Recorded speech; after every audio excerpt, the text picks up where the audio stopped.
Good morning. Welcome to the 11 a.m. Monday Morning Marketing Webcast. I am your host, Chris Bernard. I hope you had a stupendous, happy Thanksgiving, extended holiday weekend, and enjoying all of the Cyber Monday promotions from everyone in marketing and their sisters and their cousins. All right, so I got an interesting email this morning, and I kind of perused it. There's a lot of confusion, right, in my mind and others' minds about um, the concept of machine learning and artificial intelligence. Okay, so I was at a conference actually, I was at Content Marketing World a couple weeks ago, and then the previous Content Marketing World, not last year, but the year before that, was really, really good. And the big push there was, AI and machine learning, and what we were really trying to push the edge of creating ads. Rankings are done. Trying to actually go ahead and use technology to create better ads, to go ahead and manipulate pay-per-click spends, all of that stuff, because that big web technology, right? So big data concept, trying to mull through it on a human level, or even just using different tools, is extremely difficult. Where Google's got a lot of access to information of where you're going, what you're looking at, cross-platform environments, words that you say, all of these things that, to be quite frank with you, cannot be measured and analyzed by an individual. They have to be run off of computers. And just because you have the data doesn't necessarily mean that it's important. So if Google's actually looking at spending patterns and all of that with your credit cards and that kind of information, they can go ahead and craft a pretty good model in which to be able to run ads against, right? So that it shows up to the right people at the right time. Okay? So I got this email this morning. Let me go ahead and share my screen. All right. So got this email this morning, machine learning for marketers. Think with Google's US. So this is a thought starter, and you go ahead and you actually click the link in it. It's actually kind of interesting how it kicks off. You actually, at least for me anyway, I thought it was on the wrong page. Like, what is this? What is this all about? Let me slide this over so you can see it. Probably have too many things running. So I was like, well, what is this all about? And then I end up going and clicking through it. Everything a marketer needs to know about machine learning. I go ahead and click it. How many triangles are there? I'm starting to count them. The ones inside, the ones outside, the ones, and then it switches the screen. I'm like, oh, frustrated because I want to go back and actually do the activity. Can you count the number of triangles under 5 seconds? Yeah, that ain't going to happen. All right. So, you can actually show the answer, which is kind of fascinating. Yeah, not really going to happen there. Great. You going to go away? Let me refresh the page. And we'll see what happens from there. So I won't do that again. Can you predict the next shape in the sequence, right? This is kind of giving you an idea as to what's going on. I think it's not a very good execution of it. I think my description earlier about using all these different signals that you're giving Google makes a lot more sense than this, but that's okay. At its core, machine learning is a way to quickly label and utilize huge data sets. Again, taking massive amounts of data that we are just by doing design, just by walking through and doing life and searching and buying airline tickets and drinking coffee and using the word coffee and all of that stuff.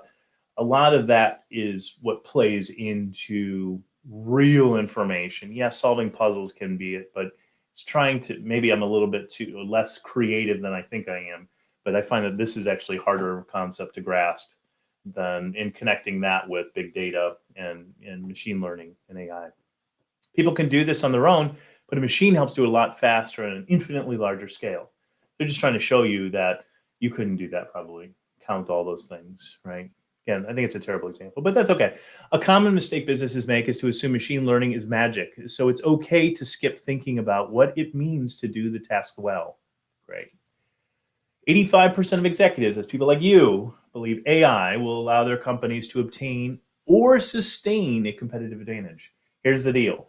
You might be able to obtain it, but to sustain, you need to be doing some things. We're going to share some of those things with you this morning, um, which is great. So, by the way, if you need help in any of this, feel free to reach out. You can go to roibychris.com, roibychris.com, schedule your 15-minute consult, and just let's talk about it, because this is kind of complicated stuff. I hate to use the word nuanced, but it depends on what your site is, what your products are, a whole bunch of other criteria. And even then, you're just basically using experience and information and tools sometimes to kind of help flush out a plan, right? As people come to expect more personalized, relevant, and assistive experiences, machine learning has become an invaluable tool. I've outlined 3 considerations every marketer should make to prepare their organization for machine learning. Yeah, the recommendations are pretty basic thinking. Define your market. Define your machine learning marketing goal up front. You should be doing this already if you aren't already. But at the end of the day, whether it's you can have multiple goals in analytics land, right? You can have, if you're selling a product, obviously that is the actual recommendation, right? If you can bring it right back to that. If indeed it's you can't get that far, right? Maybe it's you're setting just a conversion value in those goals. Maybe it's downloading a white paper. Maybe it's adding an email to your list. Whatever it is, define that goal. That just makes sense regardless of whether you're using machine learning or not, because the fact is we want to know if we're spending money, we're making it, right? So slide that a little bit over here for you. Number 2, an algorithm is only as good as data. Well, yeah, Google's collecting a whole bunch of data. That's really all you need to know about this. Number 3, assemble a diverse team with the right mindset. Look, your team needs to be creative. And a lot of us, especially if you have some really great employees that have been around for a while, we all get pigeonholed into thinking certain ways. That's who we're targeting, what works, what doesn't work. This could be a great opportunity for a market plan, especially considering we're up onto next year already here. Make sure that you're actually using the information that your customers have been giving you, right? But also do a broad sweep. And we've talked about keyword insight before, where we don't actually test, we actually don't guess, we test which keywords people are using for our products and services. We'll blow out every possible keyword configuration and run it in Google AdWords and test it so that it's audited. Don't use the estimator tools. We want to find out your products, your service, your marketplace, your competitors even, right? We want to see how you or potentially could function within those environments that you currently don't play in. That's how you kind of do it. Think about it as a focus group, right? Reaching out to that audience. So definitely a good thing to consider with that. But a market plan, well, a couple of things could come out of that, will come out of that. One, you're going to know which keywords that you need to be targeting. You're going to know who to target with different types of content strategies, right? And you're going to know how to position the organization for wins because you've taken that test, that snapshot, and you've identified, yes, these are the things that truly make me different and special in my marketplace. No one else offers that, right? So definitely something that, we talk about having a diverse team, but it's more important to have a great process. In fact, was it Jim Collins, right? Good to great. Good people and a great process. Good people and a great process. When we talk about good people, we talk about ethics and honesty and hardworking, right? Being able to think outside the box and creatively team in, right? That kind of thing. When we read this statement, and even as we go a little bit further down the line, we talk about bias based on our own backgrounds, right? Our own color and race and all of that stuff. That's where this is going. And that's not necessarily the right direction, okay? Good people and a great process, all right?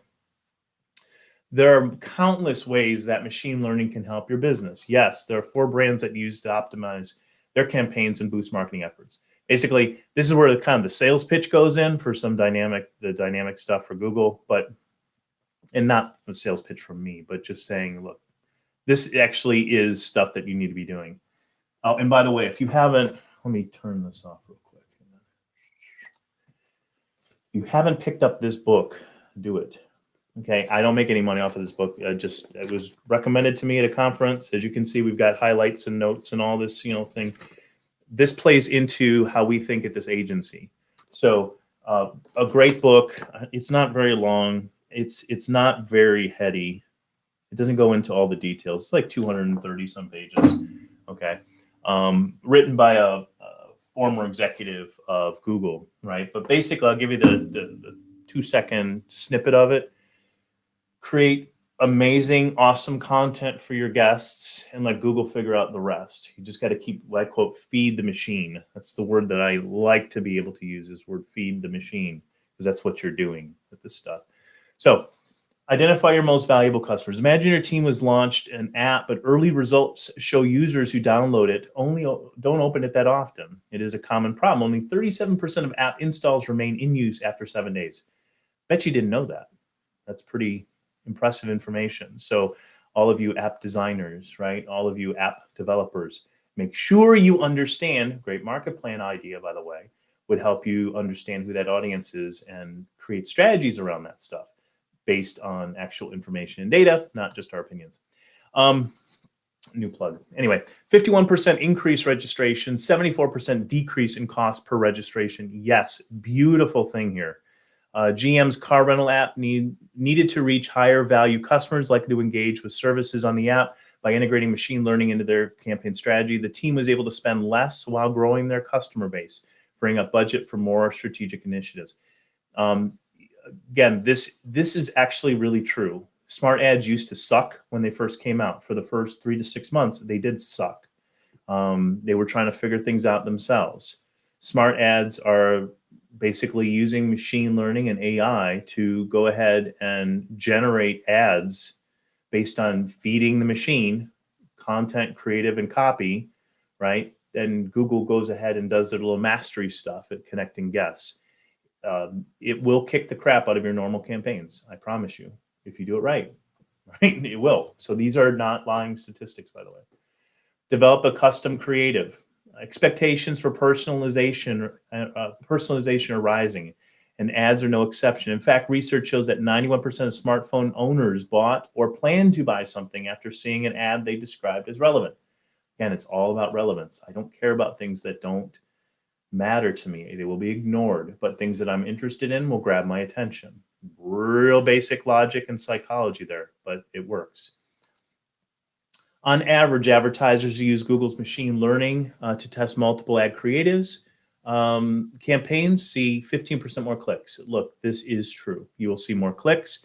It does use the display network by nature. So make sure when you set up even like any type of creative ads and things like that, especially for like machine learning, or in this case, responsive search ads. These are actually responsive search ads where it's taking multiple headlines in it. But if you're doing smart ads or you're doing the responsive search ads, make sure you feed Google with the content that it's asking for. Seriously. Don't necessarily take the copy recommendations right out of the gate. Adjust those based on your market plan, what you know about your target market, what you know works, what you know you need to stay away from. Because a lot of times they're just too general, the recommendations from Google, and they're just not real good. So make sure your team's doing that. Make sure you're filling out multiple headlines, and they're going to test them. Here, there's this stat, 10% lift in clicks for apartments.com. Yes, the answer is yes. When you do this, you will see a lift in your throughput. Now, again, clicks are one thing, performance is another. They go ahead and they tell us in just a few moments here about that, but hold on. Make the right bid. This book goes very, very heavy into that. It says basically, let Google determine that stuff. And I would agree. I seriously would agree. There's very few things I trust Google with. In this case, I do. You will see your impressions go up, you will see your clicks go up, and you will see the cost per acquisition or the cost per click go down. It just will. Google's tools are pretty good about this stuff. 67% increase in conversion rate, 33% decrease in qualified cost per visit, 14% decrease in the cost per click. Yep, that is not an uncommon example. And this is done with a Nissan. I think it's Nissan Creative, yes. Yep. So test it out, make sure it works. Real simple. Unlock consumer intent. When people research a product, they often click multiple ads. The last ad usually clicked takes credit for the conversion. Yes, that is absolutely true, but that doesn't mean it was the most valuable. Data driven, especially if you think about the consumer buying process, there are words that every one of us or every one of our clients has that, we can, seriously, there might be like 10 actual searches for it a freaking month that we own that. That's fantastic. But there might be, for every one of those, there's tens of thousands of other ones that were earlier on in the buying funnel, right? And we don't really go after those because they're not as efficient as these other ones, the good segment, right? So we often get really, the blinders like the horse focused on those things. Actually, you can't see that, can you? Let me go back again. I forgot how far back we went. I think it's this one. Maybe it's this one. Don't know. So yeah, these are some of the stats. 10% lift in clicks. Make the right ad. Again, like Google, do that stuff. Again, the performance here: 67% of conversion rate increase, 33% decrease in the cost per qualified visit, and a 14% decrease in the cost per click. Yes, that is true. Yes. So when people research a product, they often click multiple ads. You have to track things through the funnel. But again, focus not just on efficiency, but focus on volume as well. Right. So kind of start with that efficiency, get that working well, and then scale it out to a much broader scope. You're going to be a lot happier, and your budget's going to appreciate that as well, because you're going to be able to throw dollars towards stuff that's working, as opposed to having too big of a bucket and then trying to figure out where the actual gold is in it. The average traveler spends 13% of their time online conducting travel-related activities. Yes, that's true. Just spent last night booking another trip to Pittsburgh soon. Car, hotel, air, yep, all that fun stuff. So, does Google know that stuff? Yep. Do they know it's in my calendar? Yep. So, yep, you can target me. And it says, now that you know machine learning, so now you are just a pro, because we went through this, 10, 15 slide little presentation deck. You feel so much more learned. We're actually going to go to this crazy page here. And we're going to kind of walk through some fun stuff. First of all, I kind of actually like the creative of it. I was kind of torn when I first saw it this morning, but it's not bad. It's not terrible. I like how kind of it drops down, kind of, these neat builds off to the right. That's kind of fun. I'm just going to kind of pull out some stuff in here, and then we'll get to some of the tactics, kind of like the overall key takeaways. Or understand how your algorithmic, you know what? Here's the deal. You aren't going to be able to understand how your algorithmic bias is. Just go after the right target audience customers, right? Am I missing something here? I can't, there you go. All right. Just didn't like that. May describe seeing ads based on false assumptions about who they are. That's correct. We do that all the time. In fact, that's why you test things, right? But I think the takeaway, one of the takeaways here is that even our ability being in the organizations, or even agencies that work for those organizations, we get very focused on a specific type of consumer, right? We understand marketing personas, right? We have our best target market. That might be a person of a certain ethnic race, right? That might be a certain person from a certain area of the country, or a certain block code, or something of that nature. Look, these are just facts, all right? So, I think the challenge with this statement for us, right, is to get outside of that potentially and look at things fresh and new, right? So what it's trying to do is saying, let's assign creative, let's really go after and play that part, or bring people into the organization that fit that mindset, or at the bare minimum, at least be able to go ahead and tap that resource to find out really what that group really is interested in doing, right? So one of the examples that I have is Starcom MediaVest Group, right? We had partner agencies that were underneath the umbrella of IAC that focused on Hispanic or sports marketing, right? There's these different groups, and they just understood it much better than the general agency did, right? So there's nothing wrong with that. It's a challenge for us to actually grow and learn, which is great. Tell stories. Their stories show us that inclusive data builds trust, where unfairly biased data, and destroys, kind of cancels it out, which is true. That's the neat thing about data is it doesn't really lie if you don't twist it and turn it. Okay. So be okay and be open with that. And a lot of times, guys, it's not about, in this case, it's kind of giving you this perspective of it's just race. Like the fact is, we're all people. We're all just built differently, right? So by targeting people's interest and listening to the actual signals that are going off, which is what this is, um, you're going to be a much better marketer. So focus on that stuff, right? But try to pull yourself out of it and play the part of your actual target audience. It's totally unfair because not every woman's the same. Yes, I got that. Yep, it's true. We're thinking just based on what they think I am. Maybe, but you know what? I Here's what we do. I'll let you know this. So when we do keyword insight, right? So when we do keyword insight, we have this massive list, right? So we have all these keywords and we have these massive lists of words, and we know the impressions and we know the clicks and all that fun stuff, right? The question is, how does this keyword, let's say it's this one right here, what do we do with that? Well, with that keyword, we end up basically doing what you do. You punch it into Google, you look at those results, you say, what does Google think is important with that? Why did they put those things there? Why did they put those specific, websites up there, or that specific content or knowledge box there? Why did they do that?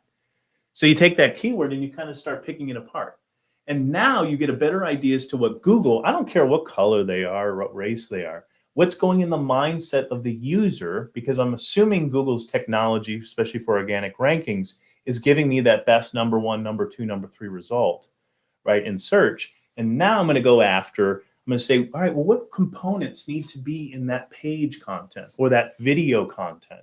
And I'm using that artfully to create optimized content on a web page on the client's website, right? And I'm creating video potentially with that, with those elements in mind. Who is this person? What do they care about based on what Google's telling me in 1, 2, and 3 positions in terms of organic?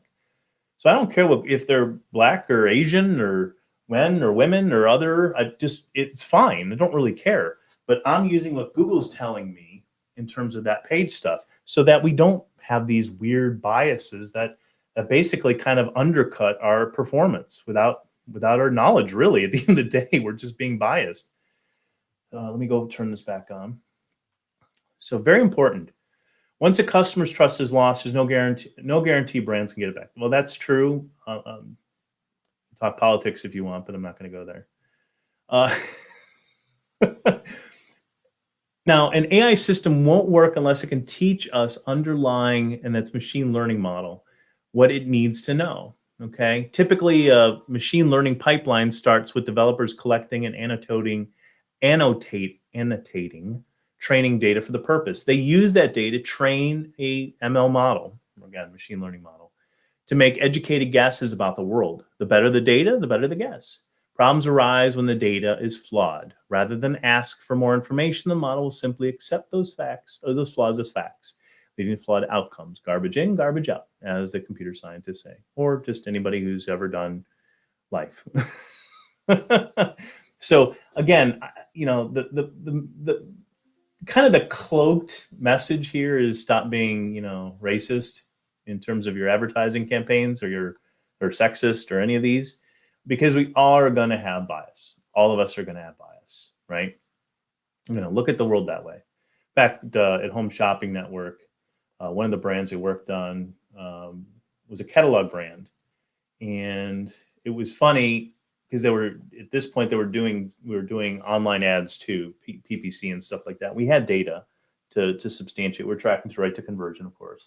Well, it was funny, but the CEO at the time, or the president of this brand, came in and we're looking over the data, present the recommendations and things like that. And he's like, I don't search that way. And I said, forgive me, sir, but you are not and I forget, like a 52-year-old woman, I think is what I said, because that was like the sweet spot of the target audience group. So you just, because I don't search that way, everyone else probably doesn't search that way either. That's not correct, right? So that's that bias that we're kind of talking about. Algorithms don't remember incidents. See, it gets a little crazy here, but a couple of critical takeaways with this. Yeah. I like these. These were good. I saw these earlier. Be transparent, right? Tell people how your algorithm makes decisions, which Google doesn't do, by the way, which is funny. Uh, I love how it violates its own rule. That's fantastic. Like there's like 5 people that know how this thing works in the entire world. And it's personalized, so it's even more messy than that. But so be transparent, which Google is not transparent about anything. Test, tune, and test again. Absolutely. Seek different points of view and ask questions. Those are just really, really solid challenges for us, right? In terms of our approach. But let's put some meat on this one here. Let's get some action steps, because that's what we need, right? We need action steps. Man, it happened to go away on a couple days off. All right. So you guys can't see my screen. Let's just go ahead. See, I do like those. Be transparent. I do like those. Be transparent, test, tune, and test again. Seek different points of view, ask questions. The be transparent one, I kind of like actually as it relates to like social media, by the way, as opposed to something like this. No one's perfect. We're all going to screw up. So if somebody's complaining online about something, I've got the question asked, should I take it down? No, actually just respond to it real quick and take it offline. Chris, I'm sorry to hear about your experience. We aim for 100% satisfaction. Please give me a call at the office. My name is Chris too, and we'll get that resolved as soon as possible. 9 times out of 10, the person doesn't ever come back. And 3 months later, when somebody sees that review and sees that response to me, they're going to go, it must have been taken care of. Good opportunity there.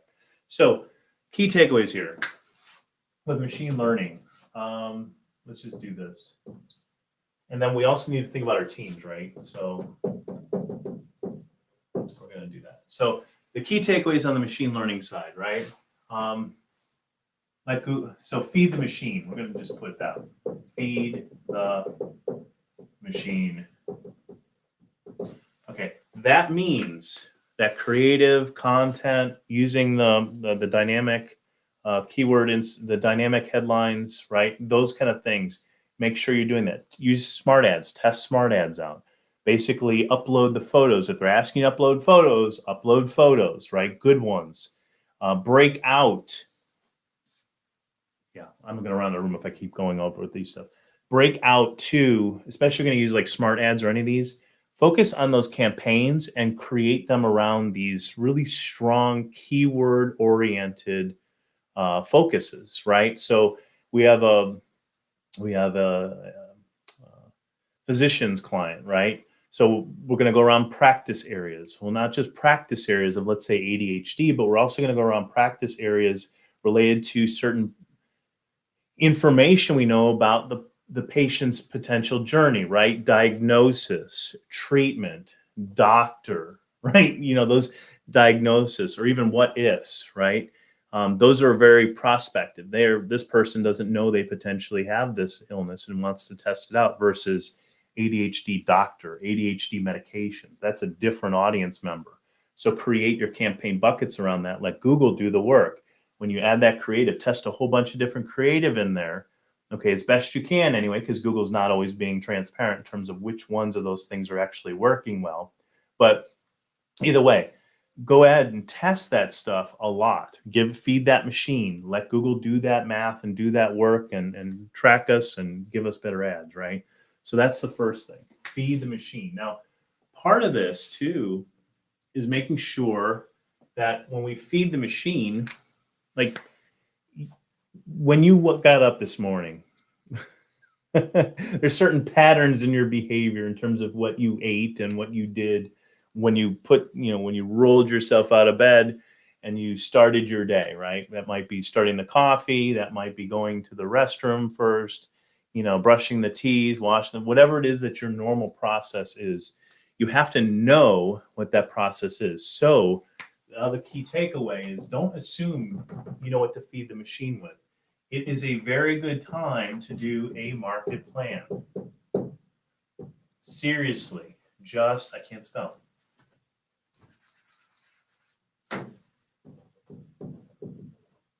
A good market plan is going to have data that drives those decisions.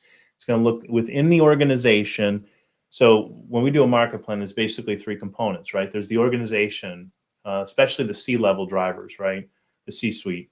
What they believe, what keeps them up at night, what are those top products, where's the industry going, all that stuff. That might be sales teams and things like that. That's one leg of the stool. The second leg of the stool is the target customer, right? So we're going to use keyword insight with this, but we're also going to use data from like IBIS research and things like that.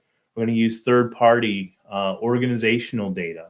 We're going to use anything that we can get. We're going to use our own internal data, right, in terms of that to kind of marry up with trends and things like that. But the third one we're also going to do is a competitive analysis. Those are the three legs of the stool that need to be there in a market plan. You get those kind of swirled together, get all those facts on the table. You can then start to see patterns, right? Create your strengths, weaknesses, opportunities, and threats. You mix those up even further. And when you do that, you can now do a vision statement or a mission statement, right? This is who we are. This is what makes us special and different. And from there, then, with those other tactical pieces like the keyword insight, like the target market, the target customer, marketing persona that we're going after, we can then develop the specific content strategy that's going to be required over the next 3, 6, 10, 12 months, right, in order to get where we need to go. So hope that helps. But a market plan is exceedingly effective. Now, third, kind of like what they're saying is test, tune, and test it again. I'm going to say your market plan, you have the strategy things in there, but one of the things that you need to do is make sure that it's trackable. This is one thing I am running kind of, I'll be real honest with you. Some of these larger organizations need to really get serious about tracking stuff. And what I mean by that, the actual sales data is one thing. Like that's one thing. But what I'm talking about, and we mentioned it before in last week's, a lot of us are in sales organizations. Salespeople have a challenge with that. CRM, right? Because the fact is, if we were to do this right, doubling, tripling conversions is not going to be hard. Boosting average order size 20, 30, 40% is not hard. But the fact is we need to be transparent with our organizations so that things are trackable and these things relate well together. Okay? Because you bring a lead in, it costs you money. Yes, if they didn't buy right now, it becomes a sales opportunity, right? This implementation is really, really important. So out of all of the things that are required, and we talk about machine learning, you guys. Machine learning is giving, you need to know the output.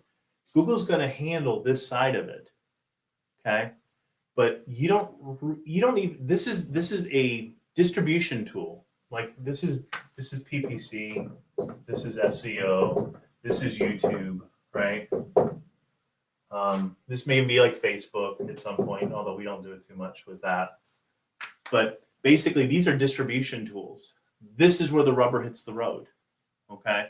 So the fact is, why am I talking about this in light of machine learning? Because just like that very first point, remember the first point in the slide? What was the thing? You got to have a goal, right? Got to have a goal.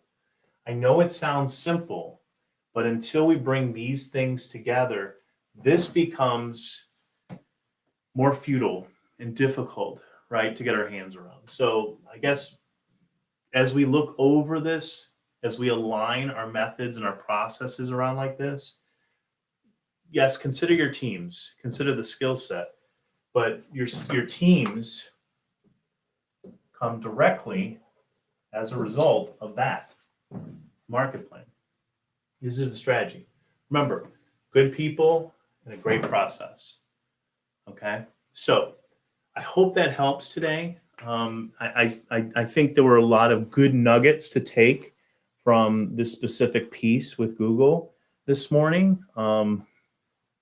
The Think with Google. The title of the specific email for all of us was Machine Learning for Marketers, but I wanted to take it up several notches to the C-levels who honestly, we are on top of this stuff. Theoretically, we get it, but I think there's an opportunity to connect some of the really top pontificating points, the 85% that believe that it's really going to be important, and some of the tactical pieces that need to be there. So if you need help with that, feel free to reach out. I am available. You can call Doc29 here. You can schedule something. You can go to ROI by Chris. It plugs directly in my calendar. We can set up a 15-minute web consult.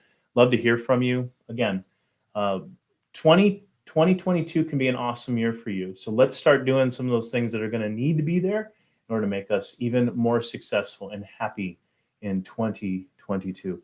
Thank you very much for joining me today. Again, my name is Chris Bernard. Thank you for joining me at the 11 a.m. Monday Morning Marketing Webcast. Make it a great week, and we'll talk to you later. Bye-bye.